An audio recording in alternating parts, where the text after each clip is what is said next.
चाहिए। अपने बच्चों को ये लोग पढ़ाएंगे इंग्लिश स्कूलों में, और दूसरे के बच्चे के लिए अगर वो सुविधा सरकार देना चाहते हो, कहते नहीं उर्दू पढ़ाओ इसको, यानी उसको मौलवी बनाना चाहते हैं, कठपुल्ला पर की ओर देश को ले जाना चाहते हैं। ये नहीं चल सकता।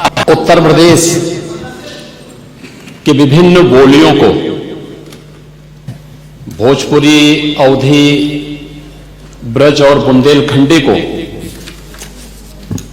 इस सदन में सम्मान मिल रहा है, और हमारी सरकार तो इन सब के लिए एक एकेडमी का भी गठन, अलग अलग एकेडमी के गठन की कार्रवाई को भी आगे बढ़ा रही है। ये सभी हिंदी की उपभाषाएं हैं, यानी हिंदी की बेटियां हैं। भाषा की समृद्धि के आधार है, और हमें इसका स्वागत करना चाहिए। ये सदन साहित्य केवल विशुद्ध साहित्यिक और व्याकरण से के विद्वानों की नहीं है, आम जन का प्रतिनिधित्व करने वाले माननीय सदस्य समाज के विभिन्न तबके से आए हैं। अंतिम पायदान पर बैठे हुए व्यक्ति की आवाज को भी इस सदन में मुखरता मिले, इसके लिए अगर किसी को हिंदी में वह धारा प्रवाह नहीं बोल सकता, तो उसको भोजपुरी में भी अपनी बात को रखने का अधिकार मिलना चाहिए। अवधी में, ब्रज में या बुंदेलखंडी में उसको रखने का अधिकार मिलना चाहिए।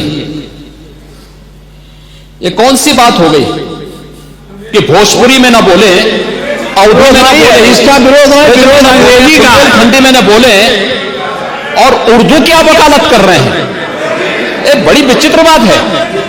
आप मुझे बताइए, मैं इसीलिए कहता हूं कि आप समाजवादियों का चरित्र ही इतना दोहरा हो चुका है, इतना दोहरा हो चुका है कि अपने बच्चों को भेजेंगे इंग्लिश पब्लिक स्कूल में, और दूसरों के बच्चों को बोलेंगे कि एक गांव के उस विद्यालय में पढ़े जहां संसाधन भी नहीं है। ये दोहरा आचरण और जाकी रही भावना जैसी प्रभु मोररी देखी तिन तैसी, यह तो आचरण आप लोगों का है। इसीलिए आपने कल भी भोजपुरी का विरोध किया, अवधी का विरोध किया, बुंदेलखंडी का विरोध किया, और आप लोग अपने दैनिक जागरण में, दैनिक जीवन में इस प्रकार के आचरण के आदी हो चुके हैं।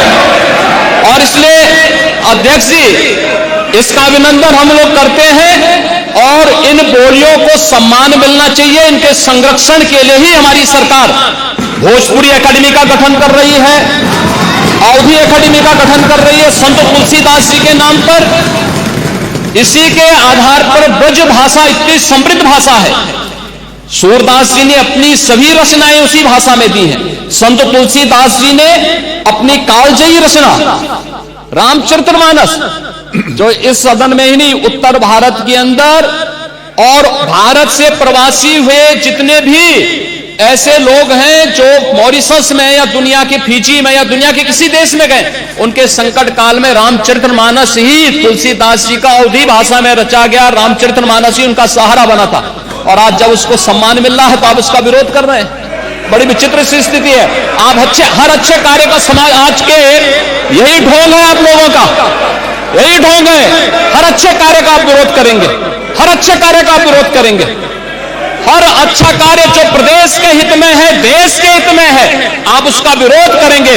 और मुझे लगता है इस प्रकार के विरोध की निंदा होनी चाहिए, और हम इसका समर्थन करते हैं जो उत्तर प्रदेश की बोलियों को सम्मान मिल रहा है। मैं आपका धन्यवाद करूंगा और विधानसभा सचिवालय को इस बात के लिए धन्यवाद दूंगा।